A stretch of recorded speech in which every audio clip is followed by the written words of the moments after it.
gonna do a side control escape. I learned this from a good friend, Chris Burns, and it is fundamental, right? It makes sense. It's like something that everybody that tries to escape side control is gonna get stuck in this situation, okay?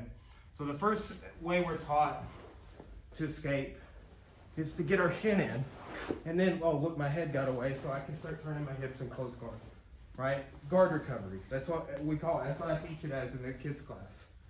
Replace your guard, recover your guard. Inside shoulder roll guard recovery. These are all terms that we use, okay? So as I get my shin in, this is where he will know that that next set of stuff is about to happen. So he's gonna like press in. He's gonna hug his knee elbow and he's gonna come in, right?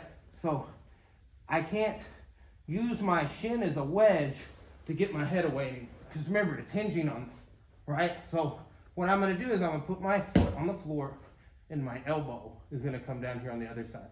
It's not doing anything fancy, it just goes over his elbow. His elbow over here, we'll show it from that angle in a second. Here. Now, a lot of my students, I'm showing this, go too much this way.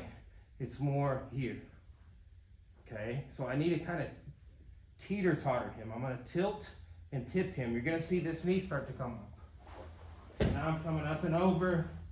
That's my attitude to get Tommy right there. Boom. Like I want to be able to, but I'm not going to be able to. If you persist that, you're not going to get that closed guard end point. So here, boom. Now, look, I'm kind of still have knee on belly. I need to slide that across and I'm leaning forward because he kind of has a headlock on me. Boom. Sliding up, here. And it comes on quick once he lets go. All right, so the more I can take your arms outside of yourself, the weaker they're gonna get, right? Think about leaning over a couch to close a window, right? That's an example. I used to have one in my apartment and had to do that and getting Americana all the time. My shoulder's like, what are you doing? Right, so, you know, there's points where we become weak when an arm is across our body like this, when our hands are up over our head, right? Out like this. And these are things like, okay, do you do that when you're on bottom when you're rolling? No, that's what you're like, no, don't do that. So think about it in that regard to an extent, right? So kind of basic little idea, sweep them and then isolate those limbs by getting them away from their body.